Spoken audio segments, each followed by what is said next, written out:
What's up Wow. mga kalogbi? Tara guys, luto ulit tayo. Luto tayo ng chicken teriyaki with stir fry bean sprout. So guys, andyan na yung ingredients ha.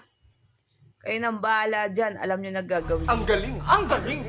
So ayun guys, marinate nyo muna yung chicken, lagyan nyo ng bawang tapos ng asukal.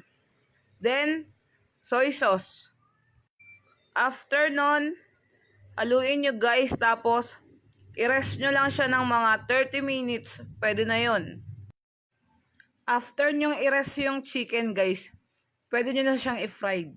Katulad niya, no? Woo! Make sure guys na mahina lang yung apoy nyo ha. Pagkatapos nyan guys, isunod nyo naman yung stir fry na toge.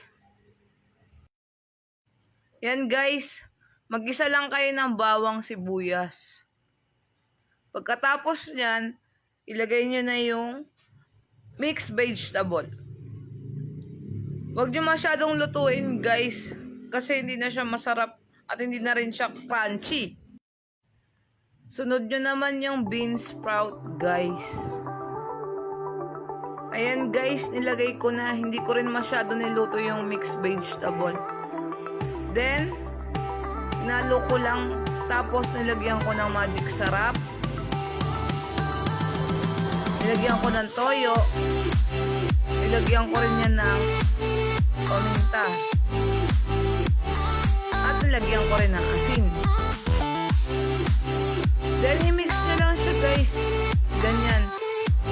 Tapos, pakuluin nyo lang konti para hindi masyadong maluto yung toge.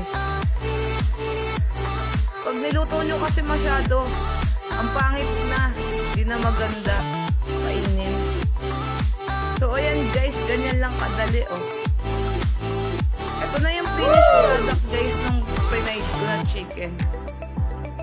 Oh, diba? Wow. Ayan na siya guys, oh. Yummy. So, paano guys? Sundin nyo na lang yan kung gusto nyo gumawa. Thank you for watching. See you next vlog. Bye-bye.